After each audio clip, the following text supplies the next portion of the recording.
Hi, this is Nick George with Cloud's Diamond Sharpening, just showing you a basic A5, 76, Super 2 speed, Titan. They're all basically the same. So an A5 and a 76, the difference is the cord. 76 cord is shorter, A5 is longer. Then you get a 2-speed switch on an A5. On a Titan, it has a short cord and 2 speeds and a Barber hinge. So that's like this same clipper except with the short cord and a different hinge. The difference between an animal hinge and a Barber hinge is an animal has a latch. That's for going through tougher hair, maybe like knots in it or whatever. It holds the blade down. So barbers, they clean the human hair, and human hair is finer, and it usually isn't all nappy or whatnot. So barbers don't have this latch because they don't need it. But if this is weak, if you can lift it up, see how I can lift it? It needs a hinge. I can tell this hinge is bad, not only because it's rattling, but because I can lift it. You want this strong. If this is not strong and you can lift it, see that? I can lift it. That means it's gonna lift that much when it goes into rough hair, and then it's gonna cut nothing when it lifts up. The blade always has to be engaged on this. So second I see the Lincoln lever, or the lever? It's a little bit rounded right there. And there's play in it. Hear it rattling? So you don't want that either. Okay, so third thing I see is there's no switch nut. That is a very important part, okay? Now without the switch nut, your clipper will still run maybe. But with the switch nut, what it does is it holds this switch in position so the wires don't keep bending back and forth. So without a switch nut, look at these wires are going to keep every time I turn this on, these wires are going to get bent. And if you take a piece of metal and you bend it one way and then you bend it the other way, usually it'll break. So you don't have very many bends. You can take a contact and bend it a few times and it will break, I promise.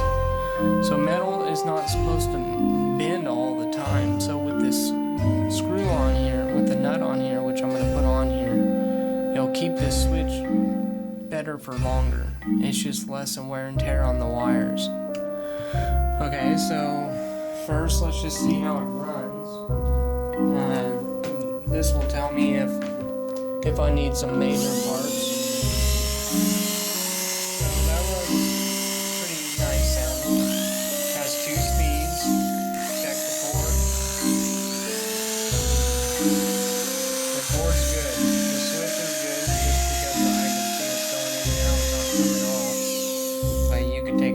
Check.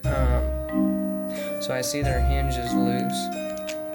So what probably happened if that's loose is I could see these are poor screws.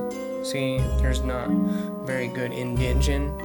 Let me get you a good screw. I'll be right back. Okay, so this is a good hinge screw. If you can see how deep the line goes in. The flathead, I recommend flatheads. You can get them the tightest. Phillips, you just can't get them that tight. And these are off-brand screws, maybe the ones that came with it. But I always take them out and replace it with these because they're a lot nicer. And you can really get that hinge tight. You don't want your hinge going loose. It's going to leave lines. It may not cut. It's going to be noisy. Alright, enough of that. Let's get down to business here. So I'll go ahead and take the end cap off. See how it runs. So we already know it doesn't need an armature because that sounds good. You just want to go ahead and eliminate that. Now sometimes if it's making a burning sound, it probably needs an armature. But sometimes you can clean the contacts on the armature and get rid of that burning sound. It's called arcing. So you don't want that. Arcing causes it to eat the brushes, and then you'll have services every month. Your clipper will get super hot. It won't run very fast. And you don't want that to happen.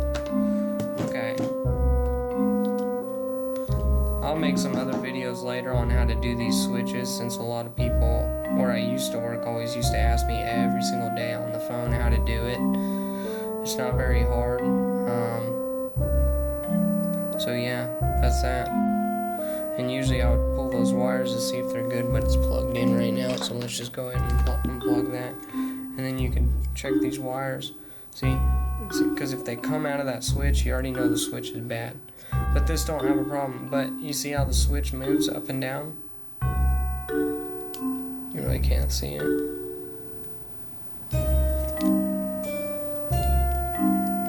Well, that's just wire. These bend 2-3 times, they're gonna break. They're not meant to move around. That's why they put a switch nut on here. Don't take off your switch nut, or you'll be buying a lot of switches, I promise. Okay, so that's not too bad. I bend these up a little bit, not too much. You'll break them, and then you'll have to replace the field, or you'll have to learn how to solder and solder a new one back on. So let me go ahead and... Okay, so now that isn't cleaning it, by the way. That's just blowing it out. So my hose clamp, because especially if you have crappy lock ring pliers. I got Radio Shack ones. Sorry, I ordered better ones. They're in the mail. So you want to take that snap ring out. So you put this in there. Pull it up a little bit. And then pull it out. See? And then there's a washer in here. You want to make sure you keep that. Without that, your clipper will rattle back and forth and make loud noises. Okay, so keep this on. I'm going to go ahead and check the brushes, since we're going to have to take the motor out anyway, so the brushes are going to have to be taken out. It's hard working through the camera, sorry. Trying to help y'all out a little bit. Be careful, don't break your brushes taking them out. Okay, so you see those?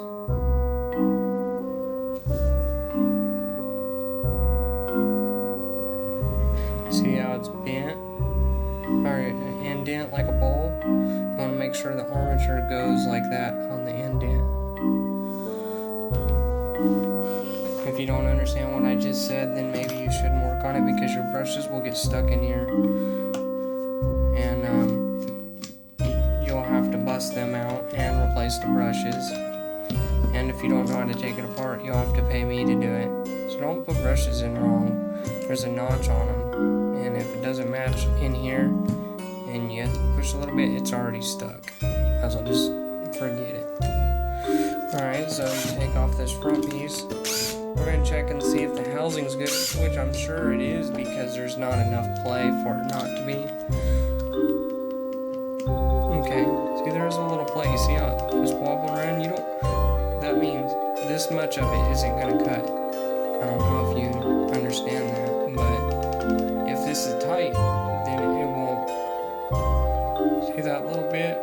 It's not cutting. It's just moving. Okay. I don't know how to explain it any better. Sorry about that. Okay, so you take the link and the lever. This is the link. This is the lever. This is the lever. Link. Just go ahead and throw those away. Every time you do a service, you just might as well go in and replace that. It's $5 piece, and it's the main part of your clipper. Okay, so now on these ones, these newer Osters with the hole in the plate, that means it holds this shaft from breaking. But instead of breaking this shaft now, it breaks this shaft. So if this wobbles at all, you're gonna have to replace the whole case. I don't care what you replace. You can replace the armature, link, lever, hinge. It's still gonna be crappy. It doesn't matter. With this broken, you throw the clippers away or get them repaired. Those are your only options. Okay, so now that we took care of that, I'm gonna go ahead and take this hinge off, because we're gonna be replacing it. And I'm probably gonna replace the latch, because look how high it's sticking up there. It probably got bent, so it isn't gonna latch very good. So they'll get mad if they get their hinge replaced and it doesn't latch correctly because it's bent. that's just not, you just don't want that to happen. Alright, so that's basically that. There's a thrust plate in there. You gotta make sure it isn't indented, or you'll have to replace it. It's to save it from the armature drilling a hole through the case, because it spins and the armature hits right there. And then as the gear gets hesitation, this is spring loaded. See? So it moves around so it doesn't just destroy a gear. Gives it a little play. Okay, so with the gear gone, you make sure you got your washer on your gear. If you do not put one of those on, the link will sit too low, or too high, because this gear will be lower, and then it will only use half of this gear, and I promise you, it'll make a big groove on top of this, and you'll have play in your blade, and you might as well throw your clipper away, because it ain't working. Okay, so you just hit this a little bit.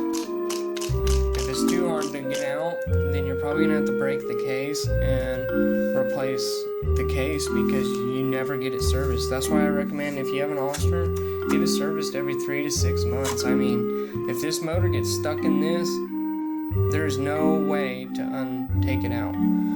See, it's just a floating field that goes down in there with a bushing. See, so let me show you what I mean. This has sort of like shocks or shocks, or tension, or see, so this can all move. It's just floating in there, and then the cap just screws to the back, and this just floats around. That's how it's so powerful, because it has no friction. It's just straight power. Okay, so this looks really good. See the black? That's called carbon leftovers, and if you have too much of it, or in between these cracks, it'll short these posts together, and then you'll be buying a new armature. So if you never get it serviced, I clean these every time I service them, because I don't want them to get too much carbon in there and run hot. Then I look bad.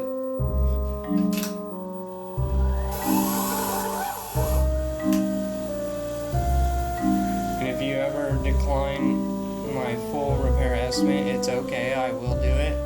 There will be no warranty, and that is it. So yeah, there's a 2-speed armature. So I go ahead and take this, see the bushing down in there, I'm just going to go ahead and drop some love down there, some love juice, some oil. Put a little oil on the end of the shaft there. Push this in and just push it up and down a little bit, let it feel nice. It's got to feel comfortable, or it ain't going to work correctly. See? Okay, so you check your plate. It's called a thrust plate. It's good. I can see there's no hole in it. So you take this and drop a little oil down in there, and then drop some on the shaft over here. Go ahead and slide this back in. Line up these brush holes. There you go. And once again, if this is too hard and you can't move it, if you send it to me and I can't get it out, then I will have to bust the case. So you already know that if you tried to work on your clipper and you can't get it out. If you send your clipper to me without brushes in it, then I charge you an extra fee, because it takes me time to have to put those brushes in. So if you're going to work on it, go ahead, that's fine, but complete the repair on your own. If you don't like working on it and you don't trust yourself, go ahead and send it to me and I'll take care of it, and it'll work 100%. And that's all there is to it. So I put the washer back in there, take my snap ring pliers. Sorry this repair's taking so long, I would have been done 5 minutes ago, but I'm trying to explain everything to y'all, because I do like people that want to try to work on their clipper. That's fine. I would like to just sharpen all day. But you do have to have a good working clipper, or it's pointless to get your stuff even sharpened.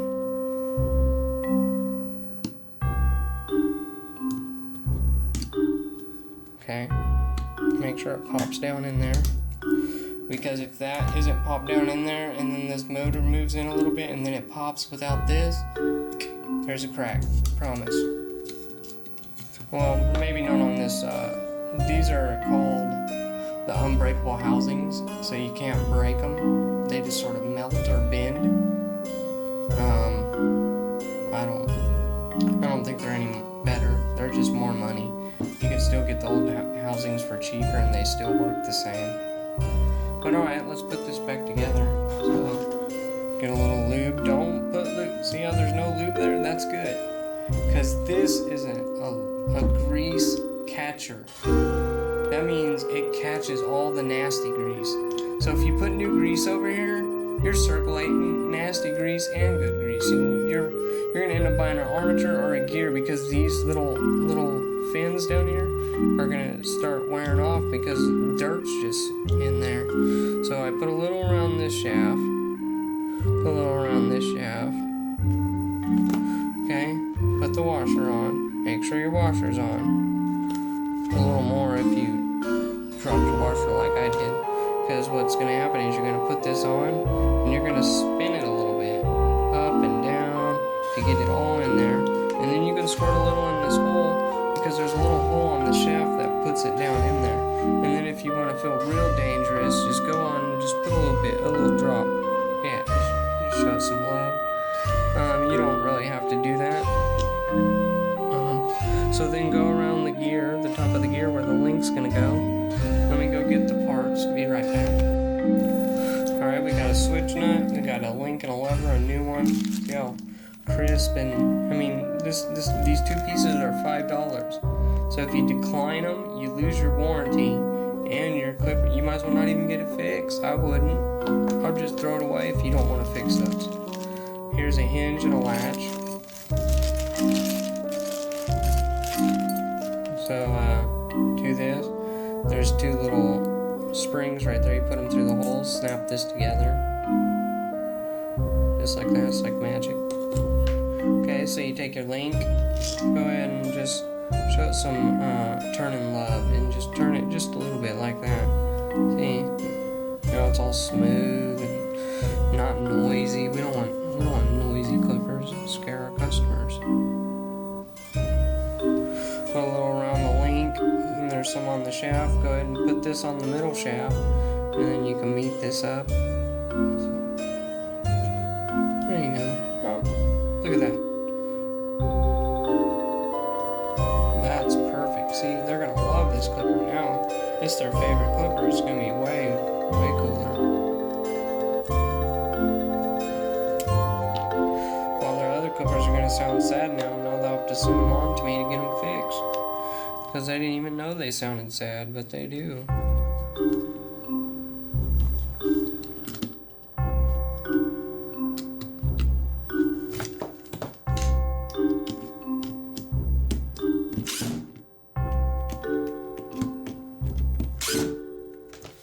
Okay, so don't use that powerful of a drill for sure, especially if you never used one.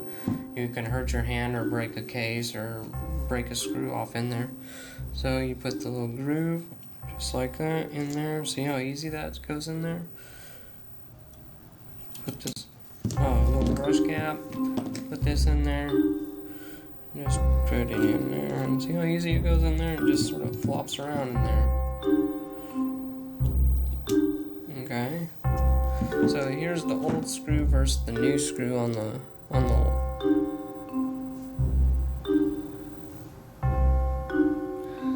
See, this one's the good one. This one's bad. See how it's all rounded? That's horrible engineering. I mean, you just don't make a screw that way. Because what's the point? It's going to come out for sure. So I just go ahead and put those on. They're like 30 cents a piece. I mean, makes your clipper look nice, makes it nice for the hinge.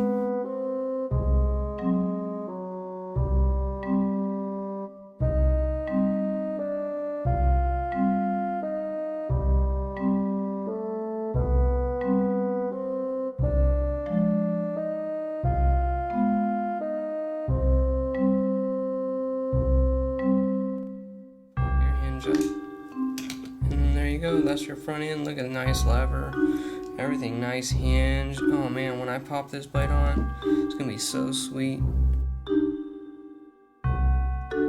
I don't know why people take these off. Maybe it makes them lighter. I don't know.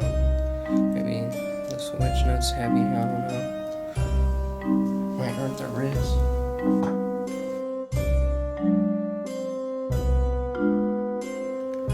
But you see now this switch.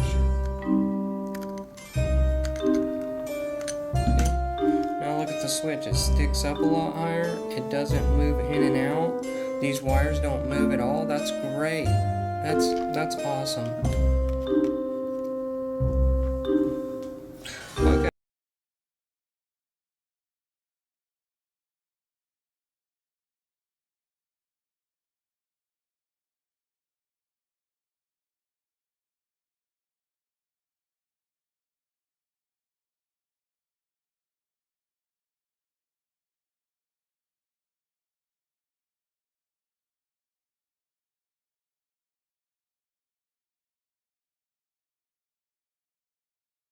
Seen people grind that off. Don't do that. It's there for a reason. It helps it line up these contacts so you don't break anything. See? Now it's all together. So you just go ahead and put these bad boys back in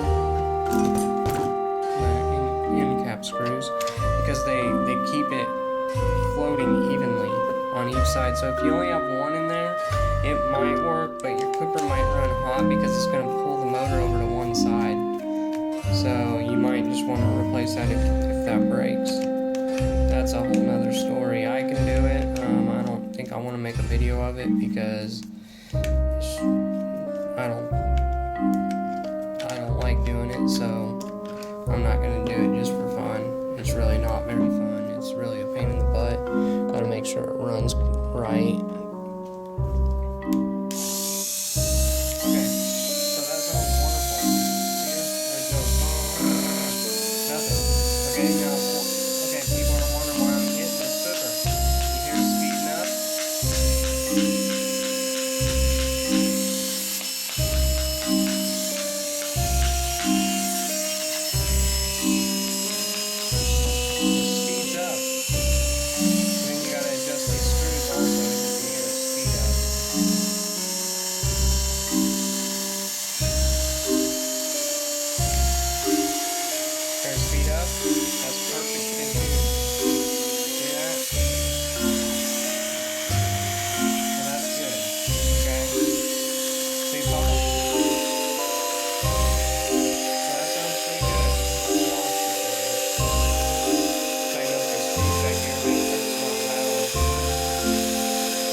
Because they're a lot more powerful. They have a fan, so they blow air out of here because they're alternating current. So it has to have a fan because electricity goes through the field, unlike an Andis that is magnetic. And it has direct current, a plus and a negative, and that's it. So yeah, that's it.